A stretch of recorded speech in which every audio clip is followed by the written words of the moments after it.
I worked for the British Foreign Office. I became a British ambassador. I was a British diplomat for 20 years. I was always very patriotic to be British. I was very, very proud. I remember when I first became a British ambassador and first went out in my own flag car with the Union Jack flying on the front as the ambassador, you know, I had a lump in my throat. It was a proud moment for me. It was only 6 months after that I discovered that in the country where I was ambassador, we and the Americans were shipping people in order for them to be tortured. And some of them were tortured to death. Now, as you may imagine, my worldview changed. It was at the same time, about a month later, we invaded Iraq against the will of the Security Council. Not just without permission of the Security Council, but in the full knowledge that if it had gone to the Security Council, we would have been voted down. And I, as a British diplomat, saw all the internal memos that went through that decision. I know for certain, I used to be head of the FCO unit that monitored Iraqi weapons of mass destruction. And I know for certain, I can tell you, that they knew there weren't any. It wasn't a mistake, it was a lie. I think it is impossible to be proud of the United Kingdom. I think when we invaded Iraq, we did to the United Nations what Hitler and Mussolini did to the League of Nations.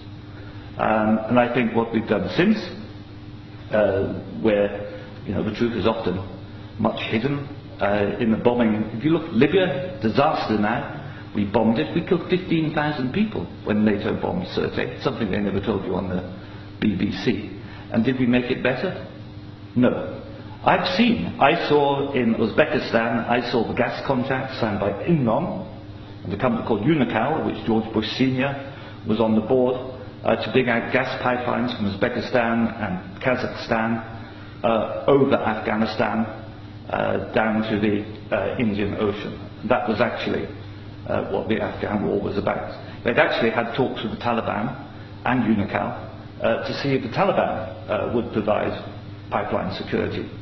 The person who held those talks was the consultant for Unocal, who's a certain Mr. Karzai, who, after being employed by George Bush Sr. as a consultant, went on to become president of Afghanistan. That was their plan B. The Taliban wouldn't do it, so they invaded. It's usually, I've seen it on the inside, it's almost always about control of resources. It is every bit as corrupt as our first speaker. I'm sorry, I'm also terrible with names. You are absolutely right, Andrew. And I can tell you it's not an academic construct. The system stinks. Westminster stinks. The British government is deeply, deeply immoral. They don't care how many people they kill abroad if it advances them. And anybody who votes no is voting to support a psychologically flawed, a pathological state, which is a danger in the world, a rogue state, a state prepared to go to war to make a few people wealthy.